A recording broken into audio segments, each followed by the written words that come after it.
Alors, que devient la liberté dans un système de soins accaparant comme celui-là? Le concept même de liberté va devenir de plus en plus perverti. Et c'est ça qui est fascinant dans cette évolution, et c'est peut-être pour ça qu'elle est le plus terrible. C'est qu'elle va récupérer tous les concepts, y compris celui de liberté. Je dirais même y compris les idées d'Illich dont vous parliez tout à l'heure. Parce que qu'est-ce que c'est cette société de machines qui nous apprend à nous surveiller nous-mêmes? C'est une société qui dit, soyez libre, débarrassez-vous du médecin, soignez-vous vous-même, sortez de l'hôpital, ce que dit Illich. Et autrement dit, elle va, sous prétexte de liberté, sous prétexte d'autonomie, créer les conditions de l'aliénation la plus formidable, qui est en quelque sorte l'aliénation par soi-même, volontaire, à une norme imposée de l'extérieur. On nous dira, il ne faut pas fumer, pas conduire, pas boire, mais aussi pas avoir tel gène dans sa structure héréditaire.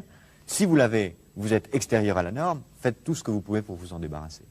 Et autrement dit, on fera que ce qui est la forme absolue de la dictature, que chacun d'entre nous ait librement, entre guillemets, envie d'être conforme à la norme.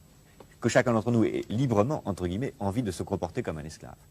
Et ce qui est la forme absolue de la dictature, puisqu'on fera que chacun d'entre nous aura envie d'imiter un modèle, une copie, une sorte d'idéal standardisé qu'on nous imposera de l'extérieur.